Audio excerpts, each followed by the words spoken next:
And welcome to my YouTube channel Law is with Ritika. So today we are going to discuss about why Supreme Court struck down the electoral bonds scheme and what is electoral bonds scheme. ये सब हम देखेंगे आज की इस video में. Okay, so supreme court says that electoral bond scheme जो ये गवर्नमेंट इन द ईयर 2018 में लेकर आई थी वो अनकॉन्स्टिट्यूशनल है, असंवैधानिक है, उसको हम स्ट्रक डाउन करते हैं. And Supreme Court says that this electoral bonds scheme is violative of the right to information under Article 19 Clause 1 Subclause A of Indian Constitution, violated the voters' right to information about political funding under this Article 19 Clause 1 Subclause A. So this judgment was passed by Constitutional Bench of 5-judge Supreme Courts on February 15, 2024, struck down electoral bonds scheme as unconstitutional. Okay, and a 5-judge bench headed by Chief Justice of India D.Y. Chandrachud. Now, what is electoral bonds scheme? So, the electoral bonds scheme allows corporation and individuals to anonymously donate money to political parties by purchasing electoral bonds from the State Bank of India. Let's assume कि if आप किसी political party को कुछ amount देना चाहते हो, like 2 lakh rupees देना चाहते हो किसी भी पार्टी को, लाइक बीजेपी हो या कांग्रेस हो या आम आदमी पार्टी, किसी भी पॉलिटिकल पार्टी को देना चाहते हो, तो आपके पास ओनली वन मीडियम है, that is electoral bonds scheme. जब 2018 में गवर्नमेंट ये स्कीम लेकर आई थी तब बोली थी कि उसे हम ट्रांसपेरेंसी के लिए ला रहे हैं. जो भी पैसे पॉलिटिकल पार्टी के पास आए वो बैंक अकाउंट के थ्रू आए, मींस दैट ब्लैक मनी का पैसा ना आए. ये गवर्नमेंट का स्टेटमेंट था 2018 में. So if you have to give 2 lakh rupees then you will have to go to the SBI bank, that is state bank of India. आपको अगर पैसे देने हैं तो SBI बैंक जाना पड़ेगा. SBI एक बॉन्ड इशू करेगी, आपको देगी वो बॉन्ड, देन वो बॉन्ड लेकर you will go to the political party, that political party जिसको कि आप पैसे देना चाहते हो, डोनेट करना चाहते हो. ओके, एंड जमा कर दोगे वो बॉन्ड आप. नाउ वो बॉन्ड पॉलिटिकल पार्टी के पास आ गया. अब विदिन 15 डेज उनको वो बॉन्ड सबमिट करना पड़ेगा ताकि वो पैसे मिल सके.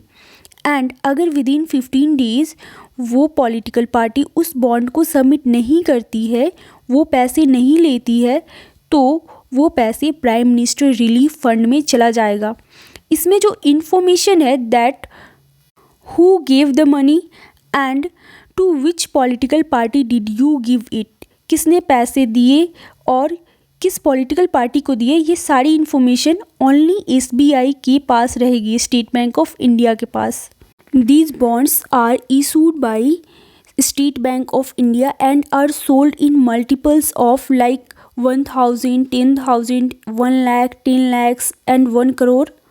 And the donations made under this scheme by corporate and even foreign entities enjoyed 100% tax exemption. Okay, while the identities of the donor are kept confidential both by the bank as well as the recipient political parties. Okay, now इस scheme के provision के according only the political parties registered under section 29E of the representation of the people act 1951 and which secured not less than 1% of the votes polled in the last elections to the Lok Sabha or a state legislative assembly are eligible to receive electoral bonds.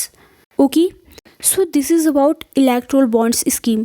So a 5-judges bench headed by Chief Justice of India D.Y. Chandrachud held that the union government's scheme and preceding amendments made to the Representation of the People Act and the Companies Act and the Income Tax Act violated the voters' right to information about political funding under Article 19 Clause 1 Subclause A of the Constitution. Okay, so Supreme Court declares unconstitutional because it violates the right to information of citizens.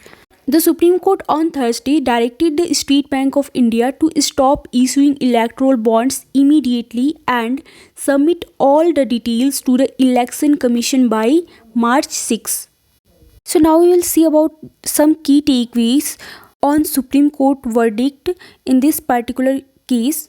So, verdict: Supreme Court says the electoral bonds scheme violates the right to information and freedom of speech and expression under Article 19 Clause 1 Subclause E of the Constitution. It can lead to quid pro quo. Now, stop issuing electoral bonds.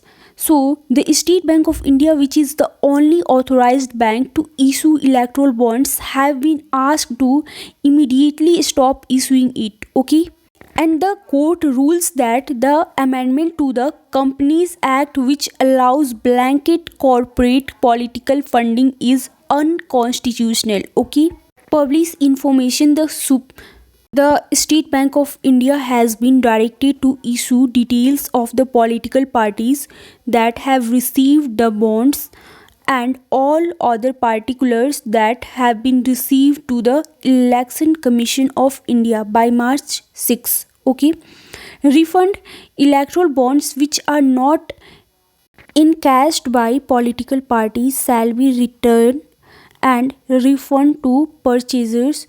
The bank has to refund the purchasing party after the uncashed bond are returned. Okay, so I hope guys you understood. Thank you for watching. Please do like and subscribe.